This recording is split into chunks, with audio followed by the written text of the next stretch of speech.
En moins de 2 minutes, voici des questions et des conseils que vous devez savoir avant de passer votre examen du CAP pâtissier. Et pour le premier conseil de cette longue série en moins de 2 minutes, c'est déjà la première impression. N'oubliez pas la première impression. Admettons, je viens vers vous, je suis mal habillé, taché, pas repassé, bref, c'est pas terrible, même si l'habit ne fait pas le moine.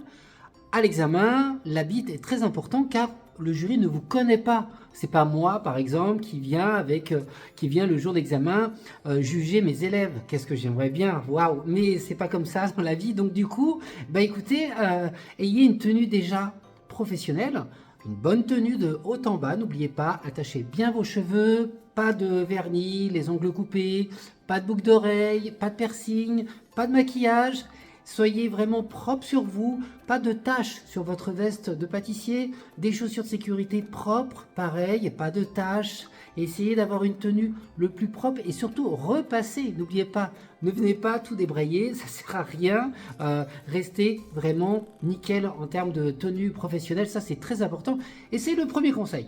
Et pour ce deuxième conseil de cette série, de cette première série, c'est quoi? C'est le respect. Alors je sais bien que quand on est candidat libre, alors si vous m'écoutez, vous êtes à l'école, tant mieux, mais des fois ça peut aussi arriver. Il faut savoir respecter le jury, tout simplement les jurys. Ils ont l'habitude, en général, ils ont été éduqués en termes de professionnels, ils ont été éduqués de respecter la hiérarchie. Donc, respectez le jury. Je dis pas qu'il faut faire du lèche-botte, même s'il y en a qui le font, mais il faut pas le faire forcément. Mais surtout, écoutez bien les indications. Écoutez.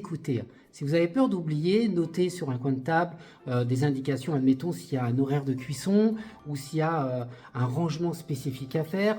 Notez bien et respectez bien les consignes qui sont données à l'examen. Et pour ce troisième conseil de cette vidéo, c'est évidemment l'hygiène et la sécurité.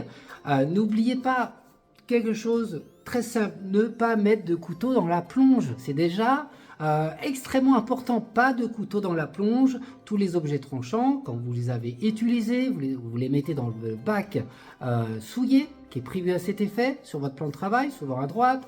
Dès que vous n'en avez plus besoin, vous avez fini votre utilisation, vous allez à la plonge, vous allez essuyer, laver, désinfecter, etc.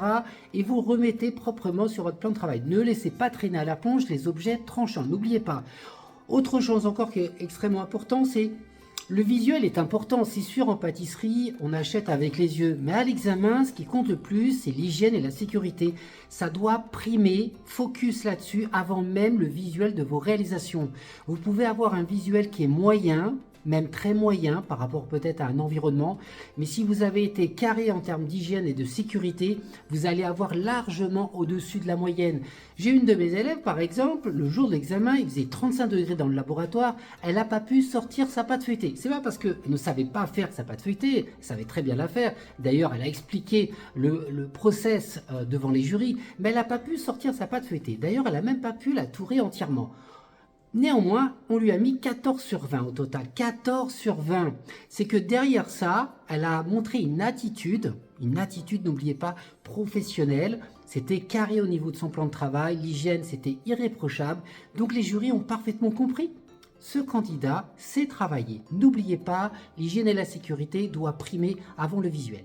Voilà pour ces conseils en moins de 2 minutes avant de passer l'examen du CAP pâtissier. Je vais en publier beaucoup d'autres, donc rendez-vous sur la playlist les conseils en moins de 2 minutes, que ce soit des conseils de recettes ou des conseils d'attitude à avoir pour l'examen ou même des questions avec les réponses. Je vais aussi diffuser des vidéos courtes avec des questions type CAP pâtissier et les réponses juste derrière. Donc n'oubliez pas, partagez cette vidéo et si vous souhaitez intégrer mon programme CAP pâtissier ou même CAP chocolatier confiseur, vous êtes les bienvenus.